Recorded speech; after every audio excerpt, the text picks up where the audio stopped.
توا وصلنا ل Audio Jungle.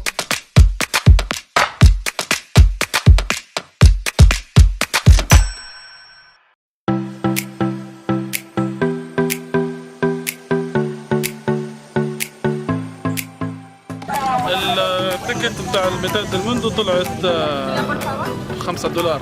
هذه طبعا التيكت هذه دخلك للمكان، والمتاحف كلهم اللي جوا يعني هي نفسها. خلاص هي خلاص دفعت في الدخول تو بتخش. يلا باموس.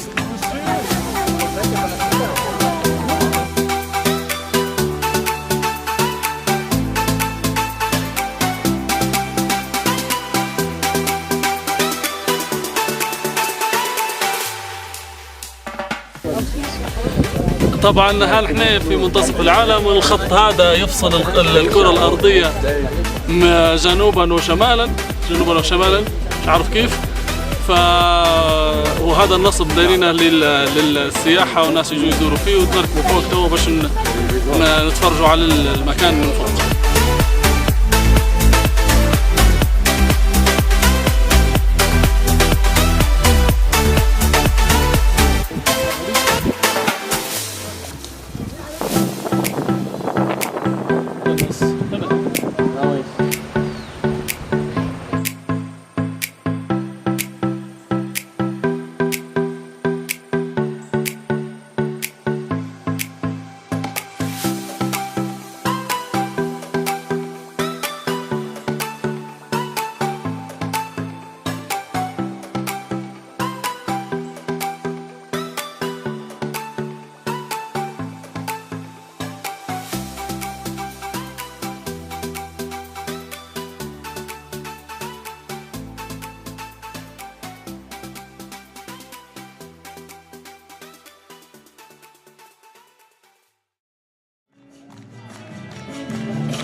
طبعا المكان اللي شفتوه توا هذا كله، والمزار والمش عارف المتاحف وكل شيء، مش هذاك منتصف العالم الاصلي.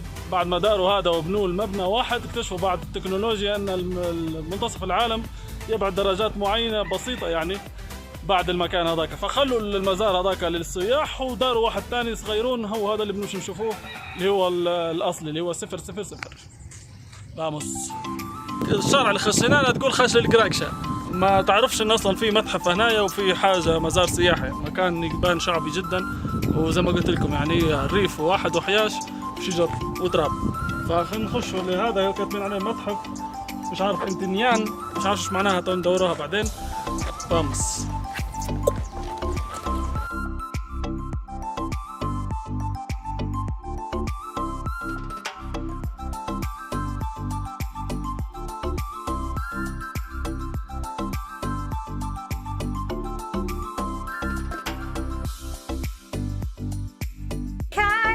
In this museum, you are going to know about the different cultures that live here in Ecuador. And also, I have to tell you that the name of this museum is Inti Ñan, because in Quechua language, Inti means sun and Ñan means path or way, the way or path of the sun. بعدين قاعدة توري فينا في أنواع الحيوانات اللي تعيش في الإكوادور، زي الجاguار، القرود، وطائر الطوقان، والفراشات، والعناكب. زي هذا العنكبوت من فصيلة ترانتولا الضخمة واسمه جوليث. مش سام هو، بس قرصة منه تخليك محموم، وألمها قوي نظرا لقوة أنيابه. The name of this fish is canero or candiru. It lives in some rivers of the Amazon basin. السمكة هذه تعيش في الأمازون، قالك تخش للنهر وتشخ غادي حتخش في وسط البتاع. فارد بالك. And this one is the real skin of an anaconda. So inside the Amazon basin we have some communities. One of them is the Shuar community. And we are going to learn a little bit more about them. قالت لنا ان قبيلة الشور من القبائل الاصلية في الاكوادور، قاعدة موجودة لعند توا. عندها طقوس مرعبة في القتل. لو مسكوا حد من اعدائهم او شيخ القبيلة بعد ما يموت حيقطعوا له راسه ويسلخوا الجلد من الجمجمة ويخيطوا له فمه وعيونه باش يحبسوا الروح داخل جلد الراس المقطوع، ويحطوه في قدر فيه أعشاب خاصة ويغلوه باش يصغر حجمه ويبدأ بحجم قبضة اليد، ويعبوه بالرشاد باش يقعد متماسك. طبعا لو كان شيخ القبيلة أو شخص مهم يعلقوا الراس في ركبة الشخص اللي بيمسك بعده كدليل على الفخر، ولو كان عدو يعلقوا الراس على راس الرمح كغنيمة حرب. طبعا ما تخافوش، توا ما عادش يذبحوا في الناس، فقاعدين يطبقوا في العادة هذه على الحيوانات فقط.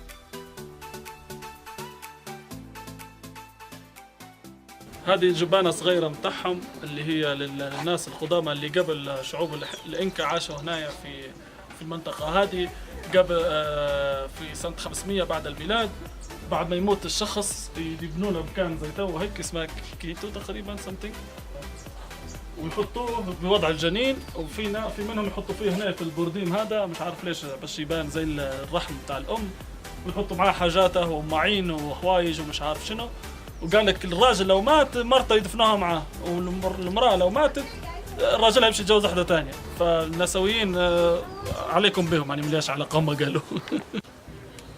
طبعا هذا هو خط الاستواء الحقيقي بعد سنين من بناء المبنى الاول هذاك والمزار السياحي.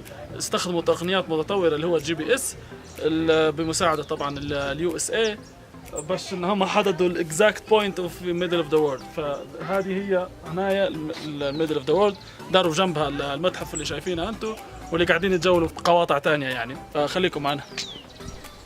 بما أن جينا لمنتصف العالم لازم نجربوا تجربة المية الشهيرة. شن فكرتها؟ تحط الحوض فوق خط الاستواء، ورقة الشجرة حتنزل عمودية، ولما تحطها في الجانب الشمالي من الكرة الأرضية الورقة تنزل في اتجاه عقارب الساعة، والعكس صحيح. في الجانب الجنوبي تنزل الورقة عكس عقارب الساعة. فكانت تجربة جميلة جدا وممتعة يعني الحق ومدهشة. وتجربة توقيف الدحية على المسمار حتى هي جربتها، زعما نقدر نحط الدحية على المسمار. صح ما متعلم. حقانية الدحية. Go ahead, Egg Master.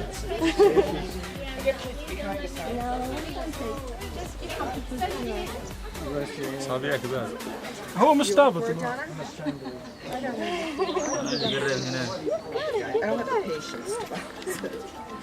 يا Egg Master. التحدي الأكبر كان إنك أنت تمشي على خط الاستواء وعيونك مغمضة. طبعا ما فيش حد مشي مستقيم لأن الجاذبية حطيحك يا شمال يا جنوب.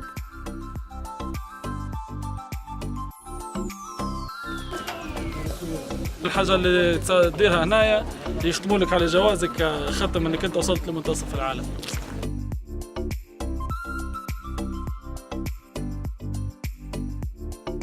وهذا يكفي منتصف العالم. تمينا الحلقة اليوم، نشوفوكم في حلقة جديدة. ما تنسوش طبعا سبسكرايب سي فيرست بالفيسبوك، كومنت وشير ومنشن لأصحابكم. تشاو.